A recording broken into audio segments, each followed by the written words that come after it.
अरफा के दिन का ख़ास वजीफ़ा जो अल्लाह के नबी सल्लल्लाहु अलैहि वसल्लम ने ज़्यादा पसंद किया और उसके ऊपर अमल किया है। अस्सलामु अलैकुम वरहमतुल्लाहि वबरकातुहू। नाज़रीन किराम, ये अरफा के दिन का रोज़ा 9 ज़िलहज जिसे अरफा का दिन कहते हैं, इस दिन का वजीफ़ा जो नबी करीम सल्लल्लाहु अलैहि वसल्लम इसको कसरत के साथ पढ़ा करते थे, सबसे महबूब तरीन अमल ये अल्लाह के नबी सल्लल्लाहु अलैहि वसल्लम का था कि 9 ज़िलहज को इस वजीफ़े को ज़्यादा से ज़्यादा पढ़ा करते थे। लिहाजा हमें चाहिए कि आप सल्लल्लाहु अलैहि वसल्लम की तालीमात पर अमल करना चाहिए और इस वजीफे को ज़्यादा से ज़्यादा पढ़ना चाहिए, इसलिए कि इस वजीफे की वजह से अल्लाह रब्बुल इज्जत आपकी हर एक दुआ को कबूल करेंगे, आपकी किसी किस्म की दुआ को रद्द नहीं करेंगे।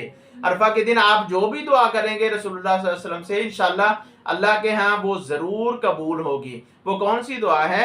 ला इलाहा इल्लल्लाह वहदहू ला शरीक लहू लहुल मुल्कु व लहुल हम्दु व हुवा अला कुल्लि शैइन क़दीर।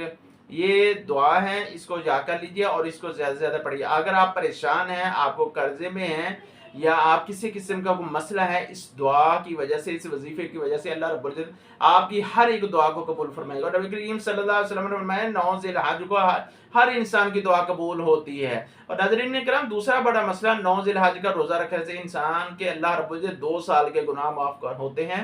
पाकिस्तान का 9 ज़िलहज के मुताबिक जुमे वाले दिन रोज़ा बनता है, तो तमाम अहबाज इस रोज़े की पाबंदी करें और अल्लाह से गिड़गिड़ा के दुआ भी करें। अस्सलामु अलैकुम वरहमतुल्लाहि वबरकातुहू।